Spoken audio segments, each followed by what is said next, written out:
Hello students, welcome to the class. My name is Ashish Gupta. In this lecture, I will discuss with you trends in M2+/M standard electrode potential. तो पहले हम सीखेंगे what is electrode potential, right?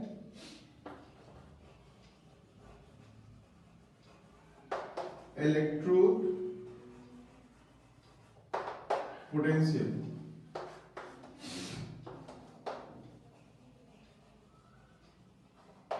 Tendency to gain electron, tendency to gain electron को बोलते हैं electrode potential, right. Electrode potential is given in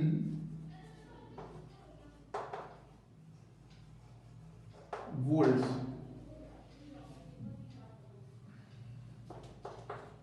positive value of electrode potential indicates tendency to gain electron। अगर electrode potential की value volts में positive है तो मतलब species has tendency to gain electron, right. Negative electrode potential indicates tendency to lose electron। ठीक है, तो अगर इलेक्ट्रोड पोटेंशियल की वैल्यू पॉजिटिव है तो इलेक्ट्रॉन गेन करने की टेंडेंसी है, इलेक्ट्रोड पोटेंशियल की वैल्यू नेगेटिव है तो इलेक्ट्रॉन लूज करने की टेंडेंसी है। ये तो हुआ इलेक्ट्रोड पोटेंशियल। अब हम सीखेंगे स्टैंडर्ड इलेक्ट्रोड पोटेंशियल।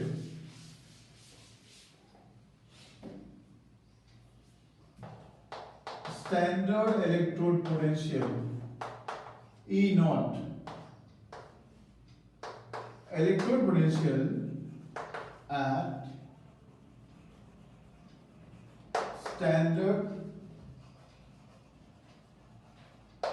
conditions। अगर कंडीशंस स्पेसिफाइड है, स्टैंडर्ड है, that is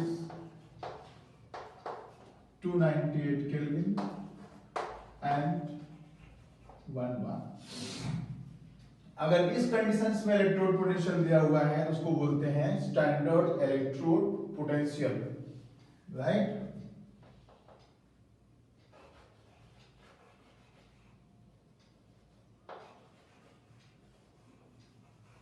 representation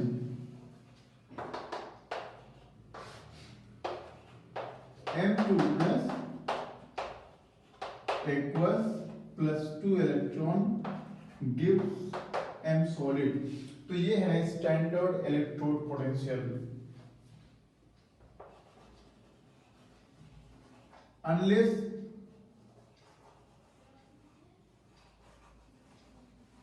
specified standard electrode potential means standard reduction potential, क्योंकि यहां पे रिडक्शन प्रोसेस हो रहा है।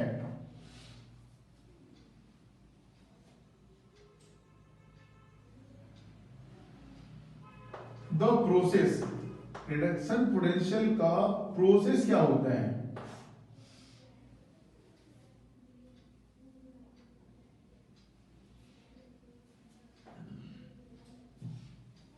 यहां देखेंगे मेटल सॉलिड, इसको हमने प्रोवाइड किया एंथैल्पी ऑफ एटमाइजेशन, तो ये बन गया मेटल गैस। इसको हमने प्रोवाइड किया first ionization enthalpy delta IH01, तो ये बन गया M+ गैस। फिर इसको हमने प्रोवाइड किया delta I H naught two second standard ionization potential, तो ये बन गया M2 प्लस गैस। फिर ये वाटर में डिसॉल्व हुआ, वाटर में डिसॉल्व हुआ तो इसने बना दिया M2 प्लस एक्वस। और इस प्रोसेस में हमेशा एनर्जी रिलीज होती है, नेगेटिव साइड मतलब एनर्जी रिलीज्ड, एनर्जी रिलीज्ड। तो ये होती है प्रोसेस स्टैंडर्ड इलेक्ट्रोड पोटेंशियल की। जब तक अलग से स्पेसिफाई नहीं किया जाए तो स्टैंडर्ड इलेक्ट्रोड पोटेंशियल का मतलब होता है standard reduction potential. Reduction potential क्यों? क्योंकि यहां पे इलेक्ट्रॉन गेन हो रहा है। अब स्टैंडर्ड रिडक्शन पोटेंशियल वैल्यू को समझने के लिए पहले हम प्रोसेस को समझते हैं। तो हमें करना क्या है, हमारा टॉपिक है स्टैंडर्ड रिडक्शन पोटेंशियल, मतलब ट्रेंड्स इन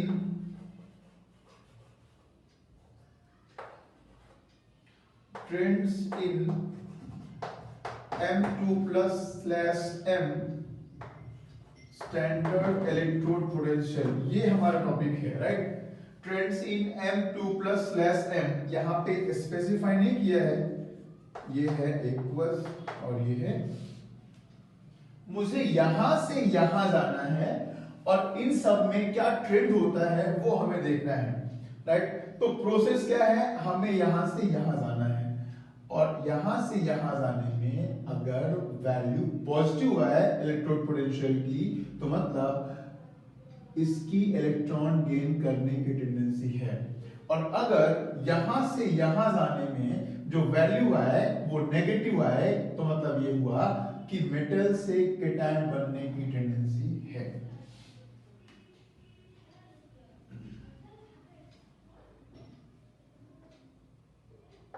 और positive value for M2 plus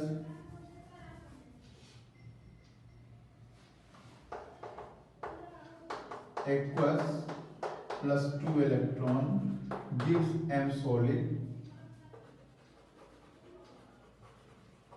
indicates that M2 plus aqueous has a tendency to gain electron.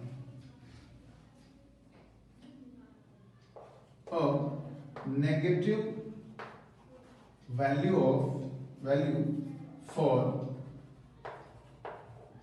M2 plus aqueous to M2 plus aqueous 2 electron to M solid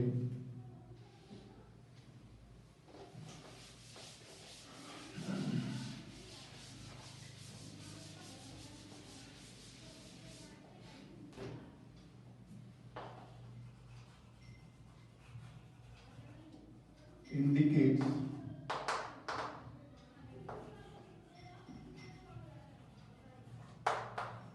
tendency of M solid to lose electron। अगर M2 plus aqueous से M solid बनने में E not की value positive है, इसका मतलब M2 plus aqueous electron gain करने की टेंडेंसी रखता है। और अगर M2 प्लस एक्वस से M सॉलिड बनने में E नॉट की वैल्यू नेगेटिव है, तो इसका मतलब ये हुआ कि जो मेटल है वो इलेक्ट्रॉन लूज करने की टेंडेंसी रखता है, राइट। तो अब हम यहां से यहां नहीं बट यहां से यहां जाएंगे। जब डायरेक्शन चेंज करेंगे तो साइन चेंज हो जाएगा, राइट। तो फिर से एक बार देखते हैं द प्रोसेस। हम क्या सीखेंगे, जो हमने डिस्कस किया है इसका उल्टा सीखेंगे। मेटल सॉलिड से आएंगे मेटल 2 प्लस एक्वस में, राइट। तो अगर मेटल सॉलिड से मेटल 2 प्लस एक्वस में आने में साइन पॉजिटिव होगा, इसका मतलब है कि ये इलेक्ट्रॉन लूज करना चाहता है। लेकिन अगर मेटल सॉलिड से मेटल 2 प्लस एक्वस आने में साइन नेगेटिव होगा, इसका मतलब होगा कि ये इलेक्ट्रॉन गेन करना चाहता है, ये इलेक्ट्रॉन गेन करना चाहता है। कंटिन्यू करते हैं। तो क्या है प्रोसेस, एक बार हमने देखा भी, एम सॉलिड, इसको दिया हमने delta A H naught enthalpy of atomization, तो बन गया एम गैस। इसको हमने दिया फर्स्ट आयनाइजेशन एंथैल्पी, तो बन गया एम प्लस गैस। फिर हमने इसको दिया सेकंड आयनाइजेशन एंथैल्पी, तो बन गया M2 प्लस गैस। फिर इसने रिएक्शन किया वाटर के साथ, तो बन गया M2 प्लस एक्वस, राइट। इसमें हीट रिलीज,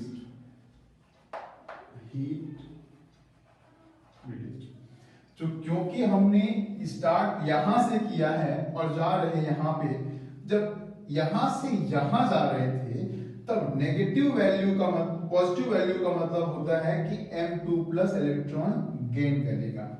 लेकिन जब यहां से यहां जाएंगे तो उल्टा हो जाएगा, पॉजिटिव वैल्यू का मतलब होगा कि M इलेक्ट्रॉन लूज करना चाहता है। देखते हैं, ठीक है। तो हम टाइटेनियम पर लेते हैं +2 के लिए, राइट। ये वाला वैल्यू कैसा है, पॉजिटिव फॉर टाइटेनियम। ये कितना हो गया, पॉजिटिव 469। ये कितना हो गया, 661। ये कितना हो गया, 1310, राइट।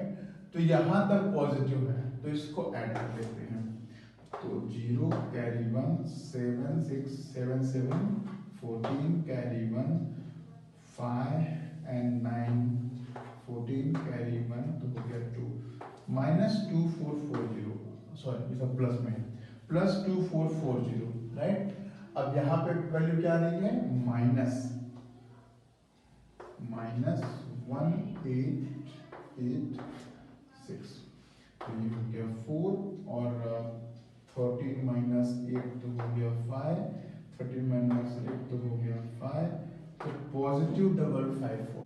ऐसे ही हम लोग देखते हैं वेनेडियम का, फॉर वेनेडियम। तो पहले है 515, फिर है 648, फिर है 1370, तीनों को ऐड करें 8513, फिर 2 and 4 6 7 13 कैरी 1, 6 6 12 3 15 कैरी 1 2 2533। और यहाँ पे कितना है, -1895, 13 -5 8, 12 -9 3, 14 -8 6, पॉजिटिव 638। अगर हम टाइटेनियम और वेनेडियम में कंपेयर करें, टाइटेनियम का +2 बनने में जितना पॉजिटिव है उससे ज्यादा पॉजिटिव है वेनेडियम का। मतलब मेटल से M2 प्लस जाने में वेनेडियम में ज्यादा पॉजिटिव है, राइट। और डेल्टा जी क्या कहता है, delta G equal delta H minus T delta S। तो जितना ज्यादा ये नेगेटिव होगा उतना ज्यादा चांस है कि डेल्टा जी नेगेटिव होगा। प्रोसेस के स्पॉन्टेनियस होने के डेल्टा जी नेगेटिव होना चाहिए। अगर ये पॉजिटिव है तो प्रोसेस को अपोज कर रहा है, तो वेनेडियम में लार्ज पॉजिटिव है, तो मेटल से M2 प्लस जाने में वेनेडियम में कम फेवर हो रहा है। टाइटेनियम में ये लेस पॉजिटिव है, तो टाइटेनियम से टाइटेनियम 2 प्लस जाने में ज्यादा फेवरेबल है एज कंपेयर टू वेनेडियम। ज्यादा फेवरेबल मतलब इलेक्ट्रॉन लूज करना ज्यादा फेवरेबल है, मतलब ज्यादा नेगेटिव ई नॉट वैल्यू है। तो वेनेडियम टाइटेनियम में ज्यादा नेगेटिव ई नॉट बोले हैं, वेनेडियम में कम नेगेटिव ई नॉट वैल्यू है। तो इस तरह से इन वैल्यूज के हेल्प से हम फाइंड कर सकते हैं कि कौन से मेटल में ज्यादा टेंडेंसी है इलेक्ट्रॉन लूज करने की। स्टैंडर्ड इलेक्ट्रोड पोटेंशियल का ट्रेंड हम ऐसे फाइंड कर सकते हैं अगर हमें ये वैल्यूज मालूम हैं तो। यहां से यहां तक देखें, यहां से up to from titanium to chromium, तो इलेक्ट्रॉन लूज करने की टेंडेंसी कम हो रही है। क्यों कम हो रही है, कैसे मालूम हुआ कम हो रही है? क्योंकि ई नॉट की वैल्यू जितनी ज्यादा नेगेटिव है उतनी ज्यादा टेंडेंसी है इलेक्ट्रॉन लूज करने की। लेकिन यहां पे जितनी कम नेगेटिव है वैल्यू उतनी कम टेंडेंसी है इलेक्ट्रॉन लूज करने की। तो इलेक्ट्रॉन लूज करने की टेंडेंसी कम क्यों हो रही? साइज डिक्रीज होगा, साइज डिक्रीज होगा तो साइज डिक्रीज होने से इलेक्ट्रॉन लूज करना डिफिकल्ट हो जाएगा, राइट। तो यहां से यहां तक इलेक्ट्रॉन लूज करना डिफिकल्ट है क्योंकि साइज डिक्रीज होती जाएगी कंटिन्यूअसली, राइट। अब मैग्नीज से देखें तो मैग्नीज इलेक्ट्रॉन लूज करने की टेंडेंसी ज्यादा रखता है एज कंपेयर टू क्रोमियम, क्योंकि क्रोमियम एक इलेक्ट्रॉन लूज करेगा आसानी से 3d5,4s1, 3d5,4s1 एक इलेक्ट्रॉन लूज करने से ये बन जाता है हाफ फिल d5। तो ये एक इलेक्ट्रॉन लूज करेगा but second electron easily lose नहीं करेगा। सेकंड इलेक्ट्रॉन रिमूव करने के लिए ज्यादा एनर्जी प्रोवाइड करनी पड़ रही है। बट जबकि मैग्नीज में इलेक्ट्रॉन लूज करने की टेंडेंसी ज्यादा है क्योंकि दो इलेक्ट्रॉन लूज करने से मैग्नीज को मिलता है stable d5 configuration, right. Manganese का क्या है कॉन्फ़िगरेशन? मैग्नीज का कॉन्फ़िगरेशन है 3d5,4s2। पहला इलेक्ट्रॉन लूज करना इसको पसंद नहीं है एज कंपेयर टू क्रोमियम, क्योंकि पहला इलेक्ट्रॉन कहां से निकल रहा है? 4s2 से, कंप्लीटली फिल 4s2। ये जल्दी क्यों निकल रहा है? इसको एक इलेक्ट्रॉन निकालना ज्यादा आसान है। क्यों? क्योंकि इसका इलेक्ट्रॉन कहां है? 3d5,4s1, तो 4s1 हाफ फिल है, फुल फिल नहीं है। तो इसमें क्या है? 3d5,4s2, इसमें पहला इलेक्ट्रॉन निकलना है 4s2 से, तो कंप्लीटली फिल सेल से इलेक्ट्रॉन निकलना मुश्किल होता है, इसलिए इसका पहला इलेक्ट्रॉन निकालना मुश्किल है।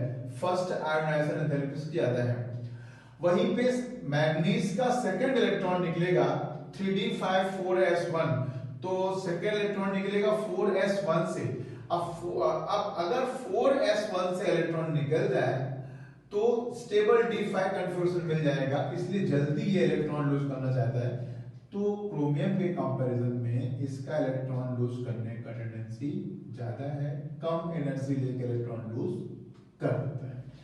तो इस तरह से इलेक्ट्रॉनिक कॉन्फ़िगरेशन बताता है कि क्रोमियम के कंपैरिजन में मैग्नीज जल्दी दो इलेक्ट्रॉन लूज करेगा, ज्यादा टेंडेंसी होगी दो इलेक्ट्रॉन लूज करने की। यहां पे कॉन्फ़िगरेशन हो गया 4s2 3d5। अब यहां से देखें तो होता है 4s2 3d6। तो जो एक्स्ट्रा वाला इलेक्ट्रॉन है, एक इलेक्ट्रॉन लूज करना इसके लिए अच्छा रहेगा क्योंकि ये 4s2 3d5 4s1 3d6 बनेगा, राइट। तो जैसे जैसे साइज छोटा होता जाएगा मैग्नीज से, मैग्नीज ही एक एक्सेप्शन है। क्यों एक्सेप्शन है वो हमने देख लिया। तो यहां से जब हम डाउनवर्ड जाते हैं तो साइज स्मॉल होता जाता है, साइज स्मॉल होता जाएगा तो इलेक्ट्रॉन रिमूव करना डिफिकल्ट होगा, तो इलेक्ट्रॉन लूज करने की टेंडेंसी यहां तक डायरेक्टली कम होती जा रही है। कॉपर में उल्टा है, कॉपर में पॉजिटिव आ रहा है क्योंकि कॉपर का जो साइज होता है Cu2 प्लस का साइज बहुत छोटा होता है। तो Cu2 प्लस का साइज स्मॉल होने से इसकी हाइड्रेशन एंथैल्पी बहुत ज्यादा होती है, इसलिए ये जल्दी से 2 इलेक्ट्रॉन गेन कर लेता है। क्योंकि इलेक्ट्रॉन गेन करना Cu2 प्लस एक्वस के लिए, Cu2 प्लस एक्वस जब इलेक्ट्रॉन गेन करेगा तो बना देगा Cu सॉलिड। Cu2 प्लस जब इलेक्ट्रॉन गेन करेगा तो बना देगा solid. Top to bottom electron lose करने की टेंडेंसी कम होती जा रही है क्योंकि नेगेटिव है साइन बट मैग्नीट्यूड कम होता जा रहा है। कॉपर में देखें तो इलेक्ट्रॉन लूज करने की टेंडेंसी कम होते होते इतनी कम हो जाती है कि ये लूज करने के बजाय गेन करना शुरू कर देता है। राइट। जितना जैसे जैसे साइज कम होता जाएगा इलेक्ट्रॉन लूज करना डिफिकल्ट होता जाएगा, राइट। इलेक्ट्रॉन लूज करने की टेंडेंसी कम होती जाएगी और फाइनली कॉपर में क्या हो जाता है, कॉपर में ये इलेक्ट्रॉन गेन करने की टेंडेंसी डेवलप करने लगता है, इतना स्मॉल साइज का होता है, राइट। तो यहां पे Cu2 plus aqueous electron gain करके बना देता है Cu सॉलिड। और क्यों ऐसा करता है, क्योंकि इसका इलेक्ट्रॉन लूज करने का टेंडेंसी कम हो जाता है। इसमें देखें तो फर्स्ट इलेक्ट्रॉन लूज करने की सबसे कम टेंडेंसी इसकी है, third loss tendency. Second electron lose तो बिल्कुल नहीं करना चाहता, मतलब देखो सबसे ज्यादा इलेक्ट्रॉन सेकेंड आयनाइजेशन पोटेंशियल सबसे ज्यादा कॉपर का है, क्योंकि कॉपर में सेकेंड कॉपर का कॉन्फ़िगरेशन है 3d10 4s1, तो एक इलेक्ट्रॉन निकलता है 4s1 से, तो वहां पे एनर्जी कम है, 4s1 से इलेक्ट्रॉन निकालना आसान है। फिर सेकेंड इलेक्ट्रॉन निकलता है फर्स्ट इलेक्ट्रॉन निकलता है 4s1 से, तो वहां एनर्जी बहुत ज्यादा नहीं लग रही है। लेकिन सेकेंड इलेक्ट्रॉन निकलता है स्टेबल 3d10 से, तो वहां पे एनर्जी बहुत लग रही है, सबसे हाईएस्ट एनर्जी लग रही है इसमें, क्योंकि सेकेंड इलेक्ट्रॉन निकल रहा है 3d10 से। तो ये इलेक्ट्रॉन लूज करने की टेंडेंसी नहीं रखता, but Cu2 plus aqueous electron gain करके Cu सॉलिड बनने की टेंडेंसी रखता है। तो ये कहते हैं स्टैंडर्ड रिडक्शन पोटेंशियल इसका पॉजिटिव है, मतलब Cu2 प्लस Cu सॉलिड बनना चाहेगा। अब लास्ट बात करें हम जिंक की, तो जिंक का स्टैंडर्ड रिडक्शन पोटेंशियल नेगेटिव है, ये वैल्यूज ही बताते हैं यहाँ पे। अब कॉपर में क्या था, कॉपर का जिंक का कन्फ्यूजन क्या है, 4s2 3d10, पहला इलेक्ट्रॉन निकलना है 4s2 से, तो एनर्जी रिक्वायर्ड कम है। सेकेंड इलेक्ट्रॉन यहाँ तो पहला इलेक्ट्रॉन निकलना है 4s2 से, 4s2 मतलब फुल सेल, तो पहला इलेक्ट्रॉन निकलना है 4s2 से, तो एनर्जी स्टेबल कॉन्फ़िगरेशन में 4s2 ज्यादा एनर्जी रिक्वायर्ड हो जाएगी। दूसरा इलेक्ट्रॉन निकलना है 4s1 से, तो 4s1 से इलेक्ट्रॉन निकलना आसान है, क्योंकि उसको मिल जाएगा स्टेबल 3d10 कॉन्फ़िगरेशन, लेकिन फिर भी वैल्यू ज्यादा आ रही है क्योंकि इसका साइज स्मॉल होता है। तो क्योंकि सेकेंड इलेक्ट्रॉन लूज करने के बाद इसको मिलता है स्टेबल 3d10 कॉन्फ़िगरेशन, तो क्योंकि इसको स्टेबल कॉन्फ़िगरेशन मिल रहा है इलेक्ट्रॉन लूज करने से, इसलिए इसकी इलेक्ट्रॉन लूज करने की टेंडेंसी ज्यादा है as compare to here, right. तो कॉन्फ़िगरेशन एक मेन पॉइंट होता है जिससे आप समझ सकते हैं trend in losing electrons, right. तो इनके कंपैरिजन में इसकी इलेक्ट्रॉन लूज करने की टेंडेंसी ज्यादा है, क्योंकि दो इलेक्ट्रॉन लूज करके इसको मिलता है स्टेबल 3d10 कॉन्फ़िगरेशन। तो ये था ट्रेंड इन M2 plus aqueous slash M standard electrode potential. Gain करने का -0.76 है, ये जो वैल्यू लिखी है ये वैल्यू इलेक्ट्रॉन गेन करने की है, राइट। तो जितना ज्यादा नेगेटिव तो उतना ज्यादा लूज करने की टेंडेंसी, जितना ज्यादा पॉजिटिव उतना ज्यादा गेन करने की टेंडेंसी। इलेक्ट्रॉन गेन करने की टेंडेंसी नेगेटिव है, मतलब इलेक्ट्रॉन लूज करेगा। कॉपर की इलेक्ट्रॉन गेन करने की टेंडेंसी पॉजिटिव है, मतलब इलेक्ट्रॉन गेन करेगा। तो ये था trends in M2 plus aqueous slash M standard electrode potentials. तो बस इस लेक्चर में इतना ही, मिलते हैं नेक्स्ट लेक्चर में, तब तक के लिए थैंक यू।